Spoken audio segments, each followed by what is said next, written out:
He knows the truth. I know the truth. Others know the truth. And here's the truth. The people of the United States of America, the people of the world, don't believe what he's saying. The man doesn't tell the truth. And it's sad that I should take responsibility for his dirty deeds. Good morning and welcome to AM Joy. Well, we have lots to get to this morning, including that alarming ruling on health care, so stay tuned for that. But first, thanks to the man you just heard, Michael Cohen, and court filings over the last few weeks, Donald Trump is facing the worst few weeks of his presidency. In fact, the whole thing could be in peril. And he has the spiraling scandals around himself, his businesses, and his campaign to thank for it. Those scandals are proceeding along three tracks, any of which could be criminal. Track one, Trump's potential participation in a scheme to trade help from Russia in the form of dirt on Hillary Clinton and the chance to build a Trump Tower in Moscow for something Russia really wanted badly, the relaxation of sanctions that keep Russian oligarchs and Vladimir Putin from moving money in the West. More on that later.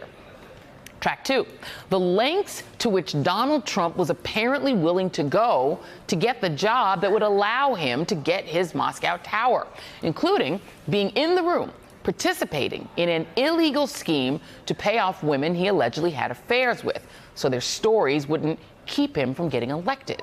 More on that later, too.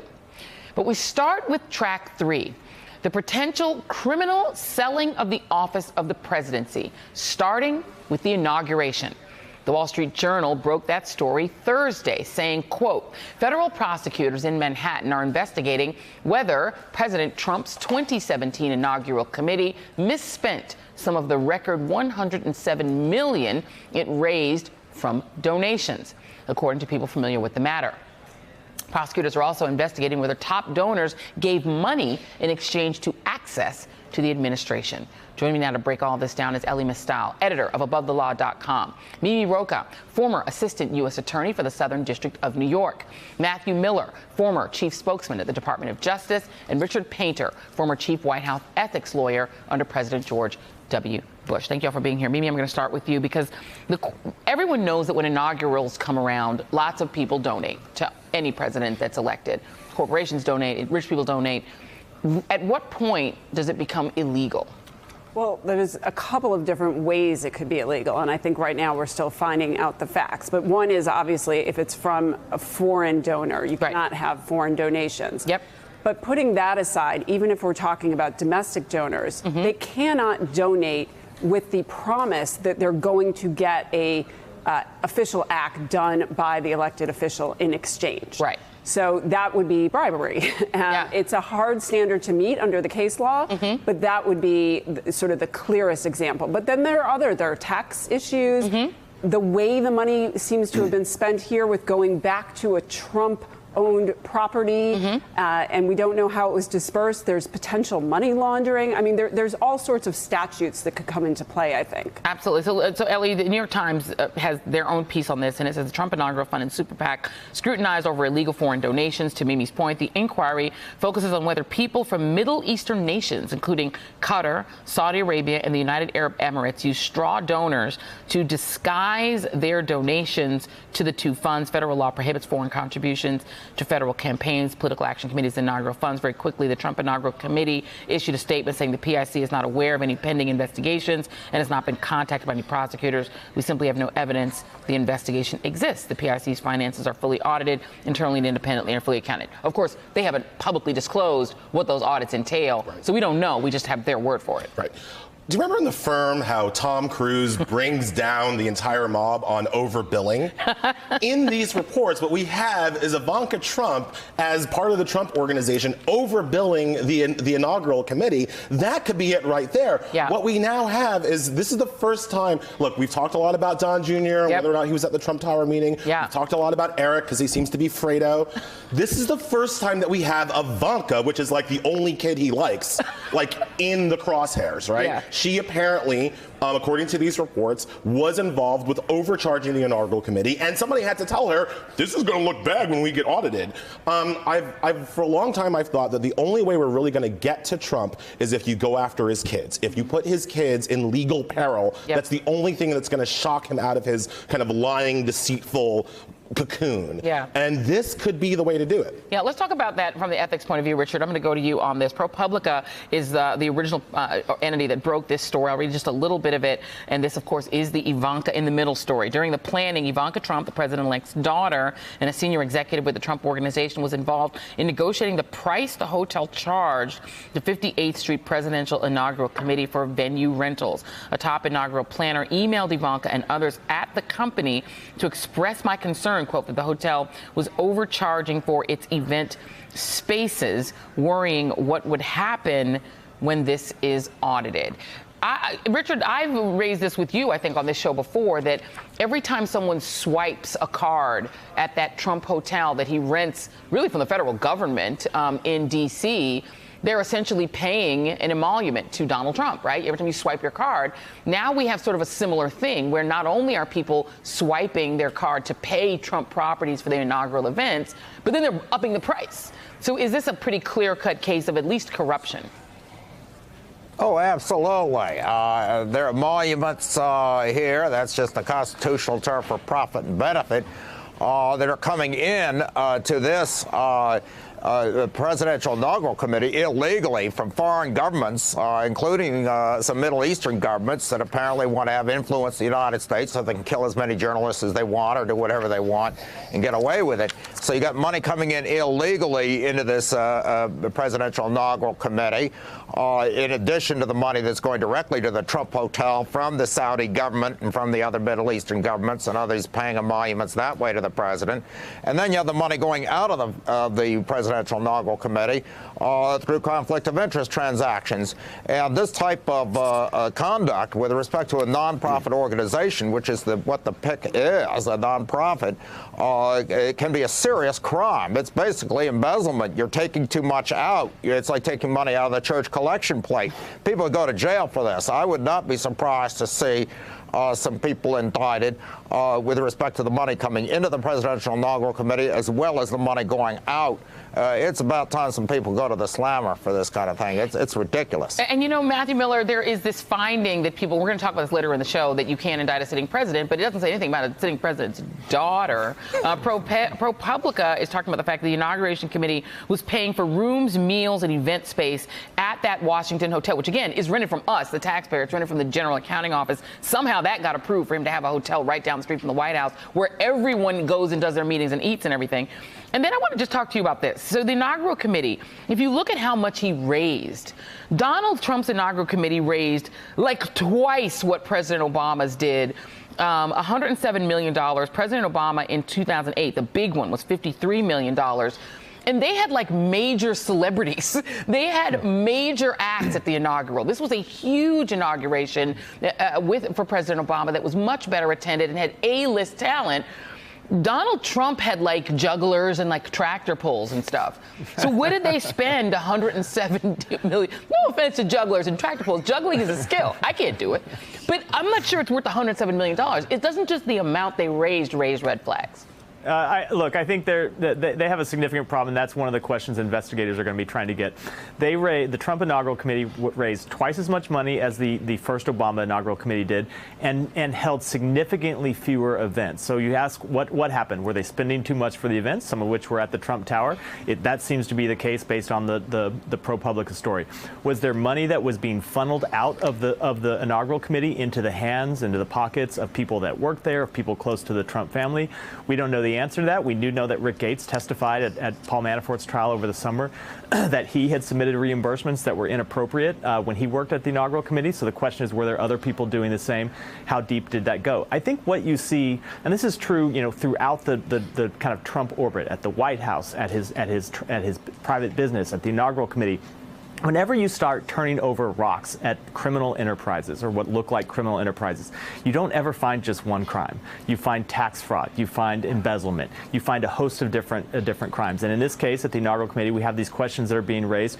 And remember, We've already seen one Republican lobbyist who was a member of the Trump orbit who has already pled guilty in a completely separate case for illegally funneling foreign money into the Trump inaugural committee. This is I think as we see more scrutiny from prosecutors at the Southern District of New York, we are going to see I think potential crimes in a number of different areas. Yeah, let me come back to the table here, Ellie. This is the thing. Like, Trump keeps trying to move the goalposts, right? As if unless they have him on tape saying "da," bigly, like then it's no collusion, right? Right. When in fact, like there are all of these like different tendrils of his clear corruption and his clear like involvement with foreign governments, Russia particularly, but also like all of these other tendrils of bad things that he's done. To think that the smoking gun here is him again on tape with Putin, that's not what it is. It's all of these money trails that are all kind of circling around him and closing in on him. Yeah, and I mean, Mimi, we're going to come to this later in the show, but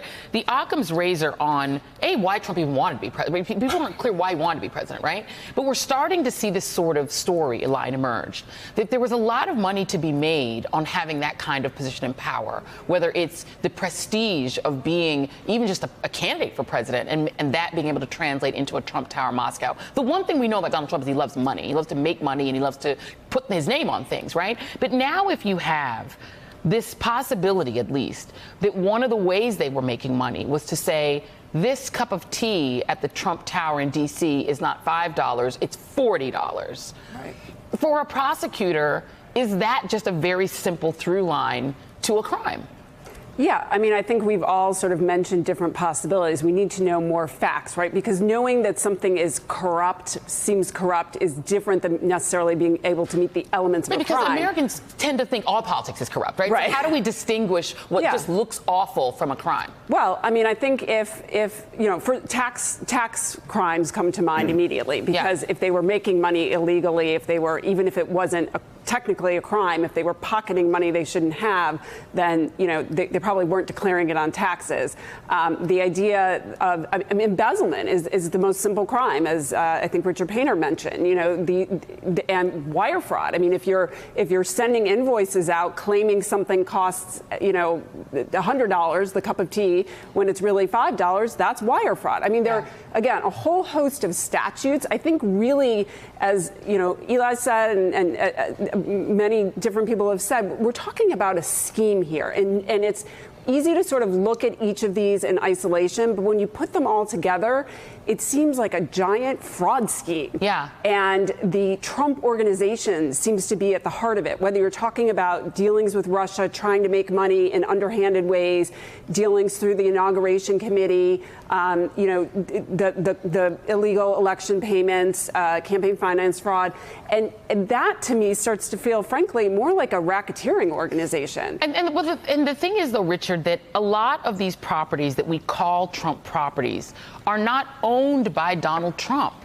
At least one of them is owned by the U.S. taxpayer. I am still befuddled as to how a president of the United States can lease a hotel from the United States government and then potentially work these schemes through that property and that be okay with the federal government.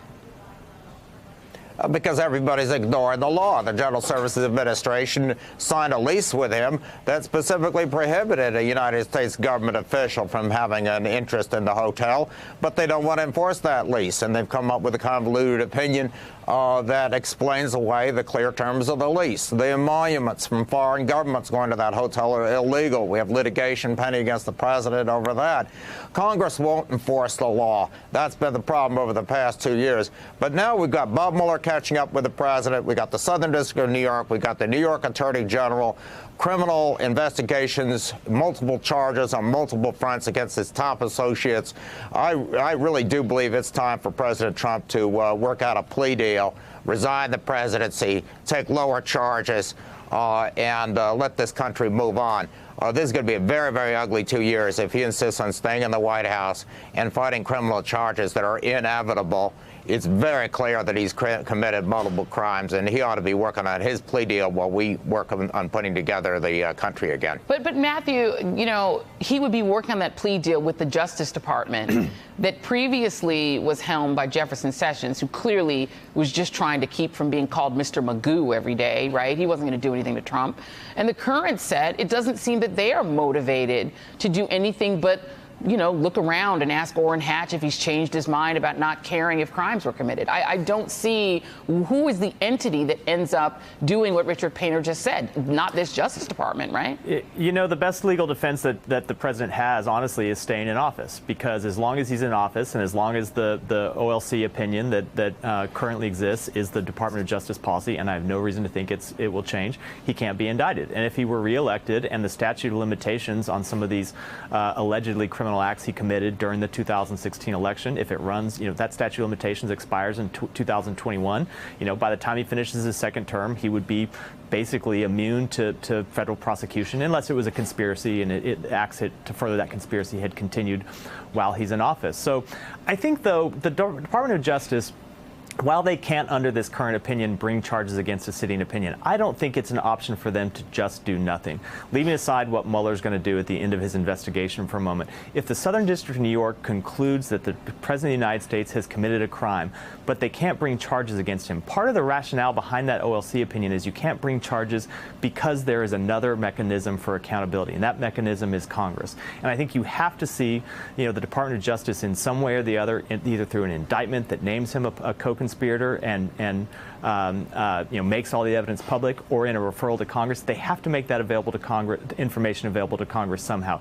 And yes, while we've seen people like Orrin Hatch kind of dismiss the idea of a crime, you have seen some Republican senators, I think, backing off that a little bit and being a little bit afraid to get too far out on a limb when they don't know what the full evidence will show. I do think at the end of the day, if there is compelling evidence of a crime that the American people see, that stand that Republicans have been taking, that these just aren't serious crimes, I'm not sure is politically tenable as they think it is today. We'll see. I mean, Orrin Hatch did walk back his "I don't care." I should note that he did realize that was a flagrantly weird thing to say. Before we go, because on this question, Mimi, very quickly before we go, there is this sense I think a lot of people have that there are certain people who have been placed by, you know, random OIC opinions or whatever above the law. You did a story about Jeffrey Epstein, a guy who, dead to rights, was caught abusing children. Yeah. And money gets you out of it. Being president gets you out of accountability to the law. That sounds like there are two classes of American citizens. One who have to be accountable to the law and one who don't. That does not sound right to a lot of people. And exactly, Joy. And so it's not just the victims in the Epstein case that are harmed here by this injustice, what seems to be based on what we know, but it's the American people who lose faith in the justice system, right? It needs to be the same rules for everyone. The president, Jeffrey Epstein, and remember, Acosta is his Secretary of Labor. Yes. Trump's Secretary of Labor, and he's the one who cut this unbelievable deal. And is employed Epstein now at taxpayer expense, right, inside the United States government after cutting a deal for somebody caught dead to rights abusing children. And there needs to be an official investigation of this. And I made that turn because I want everyone to check out. Mimi Rocha has a really great piece on this that we'll share on our social media. Everyone, please read it, because it is frightening to think that there are people above the law and that just by being elected president, just because of some opinion written in the Justice Department, you can place yourself above the law and outside the statute of limitations. We're actually going to debate whether that's actually true. We are going to debate on this show whether or not a sitting president is above the law or whether they can be indicted. Ellie and Mimi are sticking around. Matthew Miller, Richard Painter, thank you both. Appreciate it. And next up, that question. Can the President of the United States be indicted? Don't go anywhere.